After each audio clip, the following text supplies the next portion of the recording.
से बहुत दूर एक गांव था। उस गांव में एक बरगद का पेड़ था। उस पेड़ पर एक झूला लटका हुआ था, लेकिन कोई भी गांव वाला उस झूले पर बैठने की हिम्मत नहीं करता था।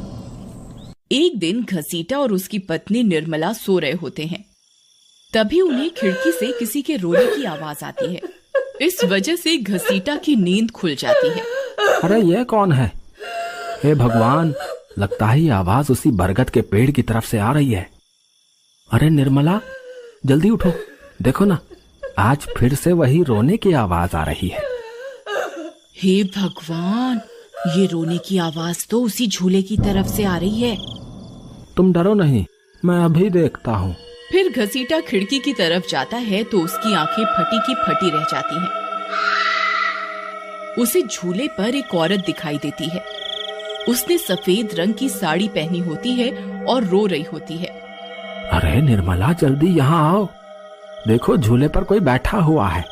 फिर निर्मला भी जल्दी से खिड़की की ओर जाती है और उस औरत को देखने लगती है। अजी, ये वही चुड़ैल तो नहीं जिसने इस झूले पर अपना कब्जा कर रखा है? तुम्हारा दिमाग खराब तो नहीं हो गया? वो सिर्फ एक औरत है। अजी, भला रात के 2 बजे कौन पेड़ के नीचे झूला झूलता है? अब तुम रुको, मैं अभी बाहर जाकर देखता हूँ। अरे रुको रुको, तुम्हारा दिमाग खराब तो नहीं हो गया जो खुद मौत के मुंह में मरने के लिए जाना चाहते हो? मैं आपको कहीं नहीं जाने दूंगी। तभी वह चुड़ैल अचानक से गायब हो जाती है। ये सब देखकर वे दोनों डर जाते हैं। अरे मर गए रे, ये तो गायब हो गई। मैंने आपसे कहा था ना जी, ये कोई आम औरत नहीं है। तुम सही कहती हो निर्मला, इस झूले में जरूर कोई गड़बड़ है, तभी कोई गांव वाला इसके आसपास जाने में भी डरता है। अजी, आज तक तो हमने इस झूले के बारे में सिर्फ अफवाहें ही सुनी थी। आज तो अपनी आंखों से देख लिया। मैं अब इस घर में और नहीं रहने वाली। फिर अगले दिन निर्मला का भाई अपनी पत्नी के साथ शहर से उसके घर आता है। अरे निर्मला बहन, तुम कहाँ हो? अरे भाई, तुम आज तुम्हें अपनी बहन की याद कैसे आ गई? बस ऐसे ही, बहुत दिन हो गए थे तो मैंने सोचा अपनी प्यारी बहन से मिल लूं आज। फिर वे लोग पूरा दिन हंसी मजाक करके बिता देते हैं। और फिर रात होने पर, बबलू भाई, तुम नीलू के साथ इस कमरे में सो जाओ, हम साथ वाले कमरे में सो जाते हैं। और हाँ, तुम्हें किसी चीज की जरूरत हो तो मुझे बता देना। फिर इतना बोलकर निर्मला अपने कमरे में सोने के लिए चली जाती है। फिर कुछ देर के बाद नीलू की नजर खिड़की के बाहर उस झूले पर पड़ती है। अजी, इधर आइए, वो देखिए, वो पेड़ के नीचे एक झूला लगा हुआ है। हमारे शहर में तो ऐसा कहीं देखने को नहीं मिलता। चलिए ना, मेरा बहुत मन है झूला झूलने का, चलिए ना। अरे रुको रुको, अभी तो रात हो गई है, सुबह होते ही झूल लेना, अभी सो जाओ। फिर इतना बोलकर बबलू सोने चला जाता है, लेकिन नीलू उसी झूले को देखती रहती है। अजी सुनिए ना, चलिए ना, मेरा बहुत मन है। लेकिन बबलू नीलू की बात को अनसुना कर देता है और सो जाता है। फिर नीलू सोचती है, अरे ये झूला तो एकदम घर के पीछे ही है, मैं खुद ही चली जाती हूँ। फिर इतना सोचकर नीलू घर से अकेले ही निकल पड़ती है और सीधा उस झूले के पास पहुंच जाती है। अरे वाह, जैसा मैंने सोचा था ये तो बिल्कुल वैसा ही निकला। आज तो मजा ही आ गया। फिर नीलू उस झूले पर बैठ जाती है और झूला झूलने लगती है और गाना गाने लगती है। पंछी बनूं उड़ती फिरूं मस्त गगन में, आज मैं आजाद हूँ दुनिया के चमन में।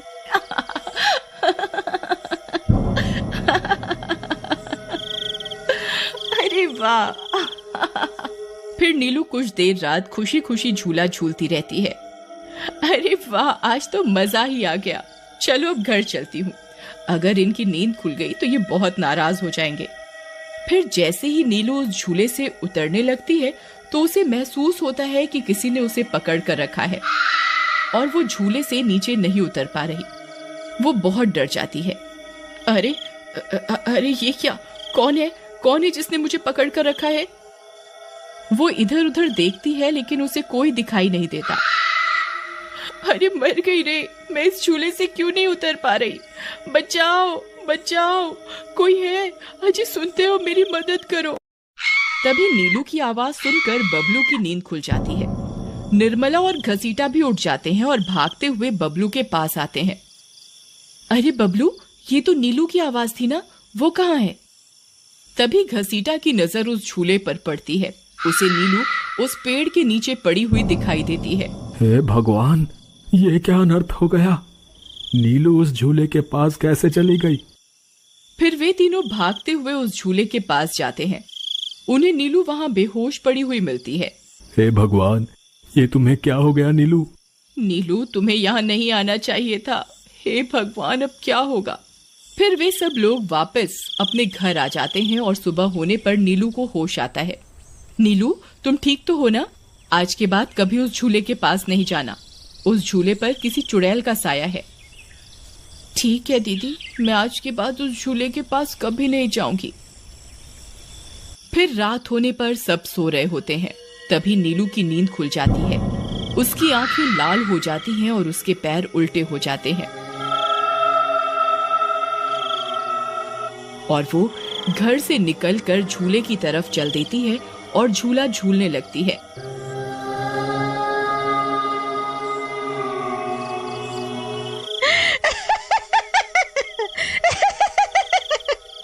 उसकी हंसी सुनकर उन सबकी नींद खुल जाती है।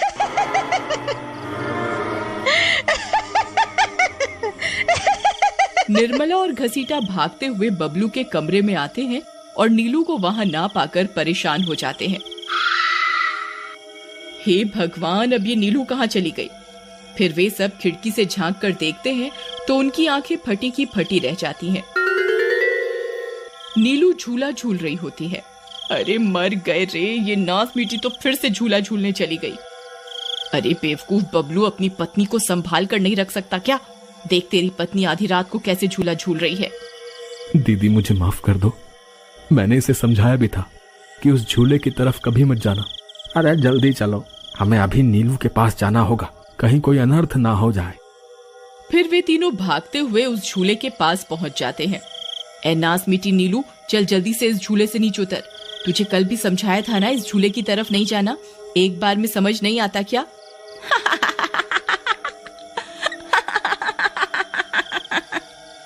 जरा इसके पैरों की तरफ तो देखो। अरे मर गए रे, ये तो चुड़ैल बन गई है। अरे मर गए रे, मेरी बीवी तो चुड़ैल बन गई। अब क्या होगा? अरे भागो रे भागो, सब अपनी जान बचाकर भागो। अरे मैं तो जीते जी विधवा बन गया। अरे मेरी बीवी तो चुड़ैल बन गई। फिर वे तीनों वहां से भाग जाते हैं। तभी उन्हें रास्ते में कुछ गांव वाले मिलते हैं। अरे घसीटा भाई, क्या हुआ? इतनी रात गए, कहाँ भागे जा रहे हो? अरे भाई, इसकी पत्नी नीलू शहर से आई थी और रात को वो बरगद के पेड़ के नीचे बंधे झूले पर झूला झूलने चली गई। अब उस चुड़ैल ने उसके शरीर पर अपना कब्जा कर लिया है। हे भगवान, ये क्या अनर्थ हो गया? चलो हम सब मिलकर अभी वहां चलते हैं। फिर वे सब गांव वाले मिलकर वहां पहुंच जाते हैं। नीलू अभी भी झूला झूल रही होती है। ए चुड़ैल, बस बहुत हो गया। तूने हम गांव वालों को बहुत परेशान किया है। तेरी वजह से कोई भी रात को इस रास्ते से गुजरने की हिम्मत नहीं करता था, लेकिन बस आज तेरा खेल खत्म करके ही रहेंगे। चलो भाइयों, आज इस चुड़ैल को जिंदा नहीं छोड़ना, बता रहे हैं। भाइयों, हमें इस झूले को इस पेड़ से काट कर अलग करना होगा। फिर कुछ गांव वाले खंजर से झूले की रस्सी तोड़ देते हैं। झूला टूटते ही नीलू नीचे गिर जाती है और चुड़ैल गुस्से में नीलू के शरीर से बाहर निकल जाती है। हे गांव वालों, ये तुमने सही नहीं किया, अब तुम सब मरोगे। भाई जल्दी से इस झूले में आग लगा दो, हो सकता है इस झूले के जलने से ये चुड़ैल भी मर जाए। तभी एक गांव वाला उस झूले को आग के हवाले कर देता है। उस झूले में आग लगते ही वह चुड़ैल भी तड़पने लगती है और कुछ ही देर में वो भी जलने लगती है। मैं किसी को जिंदा नहीं छोड़ूंगी। अरे अरे मर गई रे। गांव वालों, मैं तुम्हें जिंदा नहीं छोड़ूंगी, मैं वापस आऊंगी। फिर देखते ही देखते चुड़ैल जलकर राख हो जाती है और गांव वालों को उस भूतिया झूले से छुटकारा मिल जाता है।